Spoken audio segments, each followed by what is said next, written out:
વડોદરા મહાનગરપાલિકાની સામાન્ય સભામાં યુપીના હાથરસના પુલરાઈ ગામમાં મંગળવારે બપોરે સત્સંગ પૂરો કર્યા બાદ નારાયણ સાકર હરી તરીકે જાણીતા સૂરજપાલ ઉર્ફે ભોલે બાબાની કાર નીકળી હતી અને તેમના ચરણ સ્પર્શ કરવા લોકો ગાડી પાછળ દોટ મૂકી હતી. બસ તેમાં જ 121 લોકો મૃત્યુ પામનાર લોકોને સભામાં 2 મિનિટનો મૌન પાળી શ્રદ્ધાંજલિ આપી સભા મુલવી રાખવામાં આવી.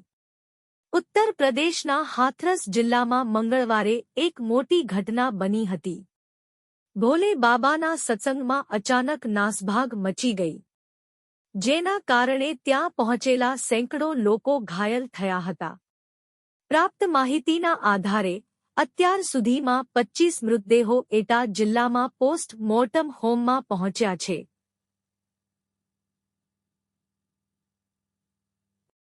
જ્યારે મૃત્યુઆંક 120થી વધુ લોકો મૃત્યુ થયું છે.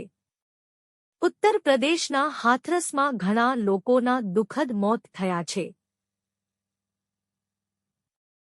આ અકસ્માતમાં જીવ ગુમાવનારા લોકો પ્રત્યે હું સંવેદના વ્યક્ત કરું છું. હું ઘાયલોના ઝડપથી સ્વસ્થ થવાની કામના કરું છું. રાજ્ય સરકારની દેખરેખ હેઠળ વહીવટીતંત્ર રાહત અને બચાવ કાર્યમાં લાગેલું હતું ત્યારે વડોદરા મહાનગરપાલિકાની સામાન્ય સભામાં મળી હતી, જેમાં હાથરસમાં ઘણા લોકોના મૃત્યુ પામેલા લોકોને 2 મિનિટનું મૌન પાળીને શ્રદ્ધાંજલિ આપવામાં આવી હતી અને સભા મુલતવી રાખવામાં આવી છે. ત્યારે આ સભા આગામી 20મી જુલાઈના રોજ મળનાર છે. ત્યારે વડોદરાના પ્રથમ નાગરિક પિંકી સોનીએ જણાવ્યું કે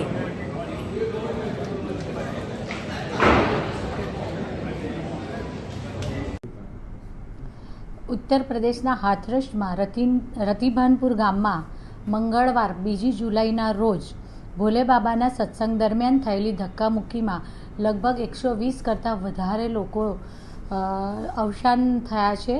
તે બદલ વડોદરા શહેર મહાનગરપાલિકામાં સર સયાજીરાવ સભાગૃહમાં યોજાયેલી આજની સભા ભારે દુઃખ અને શોકની લાગણી અનુભવે છે અને એમની સાથે લાગણીથી સર્વ સભાસદશ્રીઓ જોડાયેલા છે.